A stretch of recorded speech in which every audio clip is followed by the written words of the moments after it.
ಏನು ಸೂರಿ ಇಷ್ಟು ಸ್ಪೀಡಾಗಿ ಹೋಗ್ತಾ ಇದೆಯಾ? ಹೌದು, ಮತ್ತೆ ನೆನೆ ಮಳೆ ಆಯ್ತಲ್ಲ, ಲಾಟ್ರಿ ಹೊಡೆದಂಗೆ ಸುಮಾರು ದಿವಸದಿಂದ ಕಾಯ್ತಾ ಇದ್ವಲ್ಲ.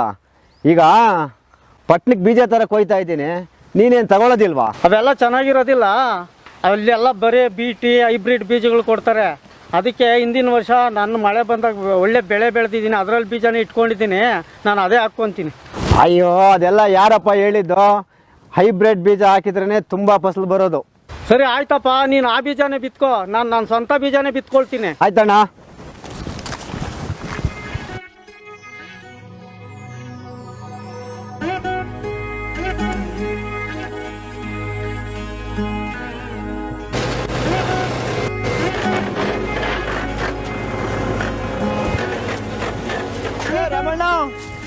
ಏನ್ ರಮಣ್ಣ, ಈ ಕಾಲದಲ್ಲೂ ಕೂಡ ಎತ್ತಿನ ನೇಗ್ಲಲ್ಲೇ ಬಿತ್ತನೆ ಮಾಡ್ತಾ ಇದೀಯಲ್ಲ? ಟ್ಯಾಕ್ಟ್ರ್ ಬಳಸಿ ಬೇಗನೆ ಮುಗಿಸ್ಕೊಳ್ಳೋದಲ್ವಾ? ಅಲ್ಲ, ಈ ತ್ಯಾವ್ದಾಗೆ ಟ್ಯಾಕ್ಟ್ರಿನಾಗ ಹೊಡೆಯೋದ್ರಿಂದ ಭೂಮಿನಾಗಿರೋ ಸೂಕ್ಷ್ಮ ಜೀವಿಗಳು, ಎರೆಹುಳುಗಳು ಎಲ್ಲ ಹಾಳಾಗಿ ಭೂಮಿ ಫಲವತ್ತತೆ ಹಾಳಾಗೋಗುತ್ತೆ. ಅಯ್ಯೋ, ಸೂಕ್ಷ್ಮ ಜೀವಿ ಅಂತೆ ಸೂಕ್ಷ್ಮ ಜೀವಿ, ಬೇಗನೆ ಬೆಳೆ ಇಕ್ಕಿ ಮುಗಿಸ್ಕೊಳ್ಳೋದು ನೋಡ್ಕೋಬೇಕು. ಹೋಗ್ಲಿ, ಬೆಳೆನಾದ್ರೂ ಏನಾಗ್ತಾ ಇದೆಯಪ್ಪ? ಎಲ್ಲ ಮಿಶ್ರ ಬೆಳೆಗಳಾಗ್ತಾ ಇದ್ದೀವಿ.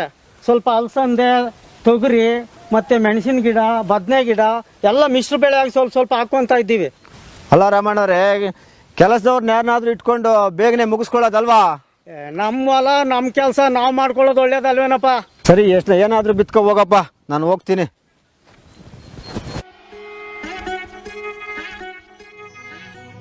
ಈ ಕಡೆ ಎಲ್ಲ ಹೊಡಿಯಪ್ಪ, ಕ್ಲೀನಾಗಿ ಬಿಡಪ್ಪ. ಹೇಳ್ತೀರಿ, ನನ್ನ ಇಬ್ರು ಹೊಡಿತಾ ಇದ್ರು ಔಷಧಿ, ಇವತ್ತು ಯಾಕೆ ಒಬ್ಬರೇ ಹೊಡಿತಾ ಇದ್ದಾರೆ? ಅಯ್ಯೋ, ಇನ್ನೊಬ್ಬ ನೆನ್ನೆ ಔಷಧಿ ಹೊಡೆಯೋ ಟೈಮಲ್ಲಿ ಮೂಗು ಬಾಯಿಗೆ ಬಟ್ಟೆ ಕಟ್ಟಿರಲಿಲ್ಲ, ಔಷಧಿ ಬಾಯಲ್ಲಿ ಹೋಗಿ ಎಚ್ಚರ ತಪ್ಪಿದ್ದ, ಆಸ್ಪತ್ರೆಗೆ ಸೇರಿಸಿದ್ದೀನಿ. ಸ್ವಲ್ಪ ಔಷಧಿ ಸೇರಿರೋದಕ್ಕೆ ಅವ್ರಿಗೆ ಆ ಪರಿಸ್ಥಿತಿ ಆಗೈತಲ್ಲ. ಸಸಿ ಮಣ್ಣಿನ ಪರಿಸ್ಥಿತಿ ಏನಾಗ್ಬೇಕು ಹೇಳು?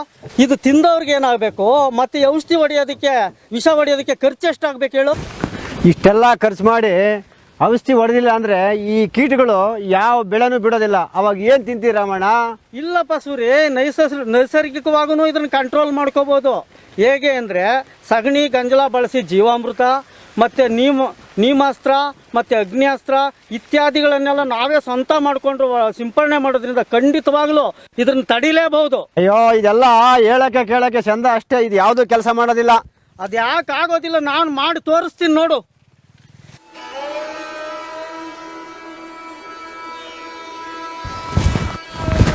ಏನು ಮಾಡ್ತಾ ಇದ್ದೀರಿ ರಮಣ?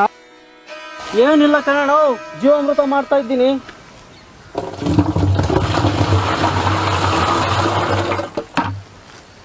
ಮಳೆನೇ ಬರ್ತಾ ಇಲ್ಲ, ಔಷಧಿ, ಬೀಜ, ಗೊಬ್ಬರ, ಟ್ರ್ಯಾಕ್ಟ್ರು ಅಂತ ಲಕ್ಷಾಂತರ ರೂಪಾಯಿ ಸಾಲ ಮಾಡಿ ಹಾಕ್ಬಿಟ್ಟಿದ್ದೀನಿ.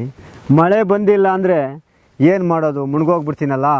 ಹೌದಪ್ಪ, ತುಂಬಾ ಕಷ್ಟ ಆಗುತ್ತೆ. ಬೋರಲ್ಲೂ ನೀರು ಬರ್ತಾ ಇಲ್ಲ. ಎಲ್ಲಿಂದ ಬರುತ್ತೆ ನೀರು? ಬರೀ ತೆಗಿಯೋದೇ ಆದರೆ ಹಾಕೋರು ಯಾರು? ನಿಮ್ಮ ಬೆಳೆ ಪರವಾಗಿಲ್ಲ ಬಿಡಪ್ಪ, ಮಳೆ ಬರ್ತಾ ಇದ್ರೂ ಹಸಿರಾಗಿದೆ, ಅದು ಹೆಂಗಪ್ಪ? ಅದನ್ನೇ ತೋರಿಸ್ತೀನಿ ಬಾಪ.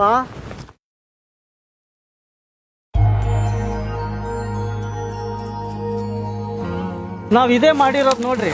ನಮ್ಮ ಒಣ ಎಲೆಗಳನ್ನು ಮಲ್ಚಿಂಗ್ ಮಾಡಿದ್ದೀವಿ, ಮತ್ತು ನಮ್ಮ ಹೊಲದಲ್ಲಿ ಸಿಗೋ ಹಸಿರು ಎಲೆಗಳನ್ನು ಕೂಡ ಭೂಮಿ ಮೇಲೆ ಹರಡ್ತೇವೆ.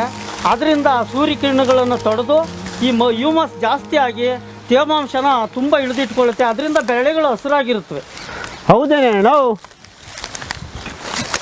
ಅಷ್ಟೇ ಅಲ್ಲ, ನಾವು ಮಿಶ್ರ ಬೆಳೆ ಪದ್ಧತಿ ಕೂಡ ಅಳವಡಿಸ್ಕೊಂಡಿದ್ದೀವಿ. ಒಂದು ಕಡೆ ಮೆಣಸಿನ ಗಿಡ, ಒಂದು ಕಡೆ ಬದನೆ ಗಿಡ ಮತ್ತು ತೊಗರಿ ಗಿಡ ಹಾಕಿದ್ದೀವಿ. ಎಲ್ಲ ಮಿಶ್ರ ಬೆಳೆ ಮಾಡೋದ್ರಿಂದ ಸಾಕಷ್ಟು ಪ್ರಯೋಜನಗಳು ನಮಗೆ. ಭೂಮಿಯ ಫಲವತ್ತತೆ ಕೂಡ ಒಂದೇ ಸಮನಾಗಿ ಕಾಪಾಡ್ಕೊಳ್ಳೋಗುತ್ತೆ. ತೊಗರಿ ಏನು ಉದ್ದೇಶಕ್ಕೆ ಅಂದರೆ, ಇದು ಸಾರ್ವಜನಿಕನ ಕೂಡ ಹಿಡಿದಿಡುತ್ತೆ. ಮತ್ತು ಈ ಹೂವು ಬಂದಾಗ ಕೀಟಗಳು ಬಂದು ಅದ್ರ ಮೇಲೆ ಕೂತ್ಕೊಳ್ಳೋದ್ರಿಂದ ನಮಗೆ ಮೆಣಸಿನ ಗಿಡ ಮತ್ತು ಬದನೆ ಗಿಡಕ್ಕೆ ಕೀಟ ಬಾಧೆ ಕೂಡ ಕಂಟ್ರೋಲ್ ಆಗುತ್ತೆ. ಮತ್ತು ಭೂಮಿಯ ಸಾರ್ವಜನಿಕ ಅದು ಒದಗಿಸೋದ್ರಿಂದ ಭೂಮಿಯ ಫಲವತ್ತತೆ ಕೂಡ ಒಂದೇ ಸಮನಾಗಿ ಕಾಪಾಡ್ಕೊಂಡು ಹೋಗುತ್ತೆ. ಅದು ಇದೆಲ್ಲ ಕೆಲಸ ಮಾಡುತ್ತೇನಣ್ಣ? ಅದಕ್ಕೆ ನೋಡಪ್ಪ, ಇಲ್ಲಿ ಎದುರುಗಡೆನೇ ಇದೆಯಲ್ಲ, ನೋಡು ಚೆನ್ನಾಗಿ.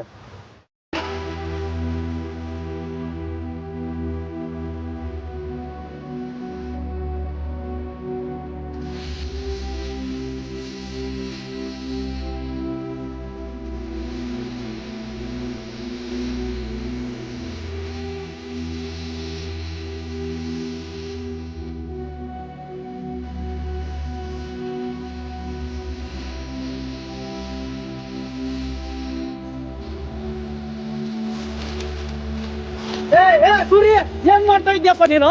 ಏನ್ ಮಾಡ್ತಾ ಇದ್ಯಾ? ಆರ್ಗಪ್ಪ ಸೂರಿ. ಅಯ್ಯೋ ಇನ್ನು ಸುಡದೆ ಏನು ಮಾಡಲಿ ರಾಮಣ್ಣ, ಇಷ್ಟೊಂದು ಸಾಲ ಮಾಡಿ ಬೆಳೆ ಹಾಕಿದ್ದೀನಿ, ಎಲ್ಲ ಹಾಳಾಗೋಯ್ತಲ್ಲ. ನೀನು ಸಮಾಧಾನ ಆಗಪ್ಪ ಸೂರಿ. ಯಾಕೆ ಇಷ್ಟೊಂದು ಬೇಜಾರಾಗಿದ್ಯಾ? ನಿನ್ ಥರನೇ ಬೇಜಾನ್ ಜನ ವ್ಯವಸಾಯ ಮಾಡ್ತಾರೆ. ನಾನು ಕೂಡ ಈ ಥರನೇ ಮೊದಲು ರಾಸಾಯನಿಕ ಕೃಷಿ ಮಾಡ್ತಾ ಇದ್ದೆ. ಅವಾಗ ನಾನು ಕೂಡ ಅದೇ ಕಷ್ಟ ಅನುಭವಿಸಿದ್ದೀನಿ. ಅದಕ್ಕೆ ಈ ರಾಸಾಯನಿಕ ಬೇಡ ಅಂತ ಹೇಳೋದು.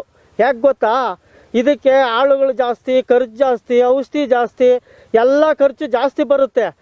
ಅದರಿಂದ ನಾವು ರಾಸಾಯನಿಕ ಕೃಷಿನ ಬಿಟ್ಟು ಆದಷ್ಟು ನೈಸರ್ಗಿಕ ಕೃಷಿ ಕಡೆಗೆ ಹೋಗಬೇಕು. ನೈಸರ್ಗಿಕ ಕೃಷಿ ಮಾಡೋದ್ರಿಂದ ನಮಗೆ ಬೀಜ, ನಮ್ಮ ಸ್ವಂತ ಬೀಜ ಹಾಕ್ಕೋಬೋದು, ನಮ್ಮ ಮನೆಯಲ್ಲಿರೋ ದನ ಸಗಣಿ ಎಲ್ಲ ಬಳಸ್ಕೊಂಡು ಕೃಷಿ ಮಾಡ್ಬೋದು. ಹಾಗಾಗಿ ತುಂಬ ಖರ್ಚು ಉಳಿಯುತ್ತೆ. ಆಗ ನಮ್ಮ ಖರ್ಚು ಯಾವಾಗ ಕಡಿಮೆ ಆಗುತ್ತೋ ನಮಗೆ ನಷ್ಟ ಆಗೋದು ಕಡಿಮೆ ಆಗುತ್ತಲ್ಲ. ಅದಕ್ಕೆ ಆದಷ್ಟು ನೈಸರ್ಗಿಕ ಕೃಷಿ ಕಡೆ ಮಾಡೋಕ್ಕೆ ಹೋದರೆ ಸರಿ ಹೋಗುತ್ತೆ. ಈ ವರ್ಷ ಇಲ್ಲ ಅಂದರೆ ಮುಂದಿನ ವರ್ಷ ಸರಿಪಡಿಸ್ಕೊಳ್ಳೋಣ. ಅದಕ್ಕೆ ಯಾಕೆ ಚಿಂತೆ ಪಡ್ತೀಯ? ನಿನ್ನಂತ ಎಷ್ಟು ಜನ ನಷ್ಟ ಆಗಿಲ್ಲ. ರಾಸಾಯನಿಕ ಗೊಬ್ಬರಗಳು ಹಾಕೋದ್ರಿಂದ, ಔಷಧಿಗಳು ಹಾಕೋದ್ರಿಂದ ಭೂಮಿಗೆ ಈ ವರ್ಷ ನಾವು 1 ಇಡಿ ಗಿಡಕ್ಕೆ ಹಾಕಿದ್ರೆ ಮುಂದಿನ ವರ್ಷ 2 ಇಡಿ ಕೊಡಬೇಕಾಗುತ್ತೆ. ಆ 2 ಇಡಿ ಗೊಬ್ಬರ ಕೊಟ್ಟಾಗ ಏನಾಗುತ್ತೆ ಅಂದರೆ ತುಂಬ ಹೀಟ್ ಆಗುತ್ತೆ, ಬಿಸಿ ಜಾಸ್ತಿ ಆಗುತ್ತೆ. ಆಗ ಬೆಳೆಗೆ ನೀರು ಜಾಸ್ತಿ ಬೇಕು. ನೀರು ಕಡಿಮೆ ಆದರೆ ಬೆಳೆ ಒಣಗೋಗುತ್ತೆ. ಒಣಗಕ್ಕೆ ಶುರುವಾದಾಗ ನೀರು ಕಟ್ಟಬೇಕು. ನೀರು ಕಟ್ಟೋದಕ್ಕೆ ಬೋರ್ವೆಲ್ ತೆಗೆಸ್ಬೇಕು. ಬೋರ್ವೆಲ್ ತೆಗೆಸೋದಕ್ಕೆ 150ರಿಂದ 200 ಅಡಿ ಇದ್ದಿದ್ದು ಬೋರ್ವೆಲ್ಲು ಇವತ್ತು 500 ಅಡಿಗೆ ಹೋಗಿದೆ. ಅದರಿಂದ ತುಂಬ ನಷ್ಟ ಅನುಭವಿಸ್ಬೇಕಾಗ್ತೈತೆ. ಹಂಗಾದ್ರೆ ರಾಮಣ್ಣ ಯಾವ ದಾರಿ ಇದೆ ರಾಮಣ್ಣ ನಮಗೆ? ದಾರಿ ನಿನ್ನ ಎದುರುಗಡೆನೇ ಇದೆ. ನಾನು ಅಳವಡಿಸ್ಕೊಂಡಿರೋ ಶೂನ್ಯ ಬಂಡವಾಳ ನೈಸರ್ಗಿಕ ಕೃಷಿಯನ್ನು ನೀನು ಅಳವಡಿಸ್ಕೋ. ನಾನು ನೈಸರ್ಗಿಕ ಕೃಷಿ ತರಬೇತಿ ಪಡ್ಕೊಂಡೇ ನನ್ನ ಜಮೀನಲ್ಲಿ ಅಳವಡಿಸ್ಕೊಂಡಿರೋದು. ಅದರಿಂದ ಇನ್ನು ಮುಂದೇನು ಬಹಳಷ್ಟು ನೈಸರ್ಗಿಕ ಕೃಷಿ ತರಬೇತಿಗಳು ನಡೀತಾ ಇರ್ತವೆ. ಆ ತರಬೇತಿಗಳಲ್ಲಿ ಭಾಗವಹಿಸಿ ನಿನ್ನ ಸ್ನೇಹಿತರನ್ನು ಅವ್ರ ಜೊತೆಯಲ್ಲಿ ಕರ್ಕೊಂಡೋಗಿ ಆ ತರಬೇತಿ ಪಡೆದು ಆದಷ್ಟು ನಿನ್ನ ಜಮೀನಲ್ಲಿ ಅಳವಡಿಸ್ಕೊಳ್ಳೋದನ್ನ ಮೊದಲು ಕಲ್ತ್ಕೋ.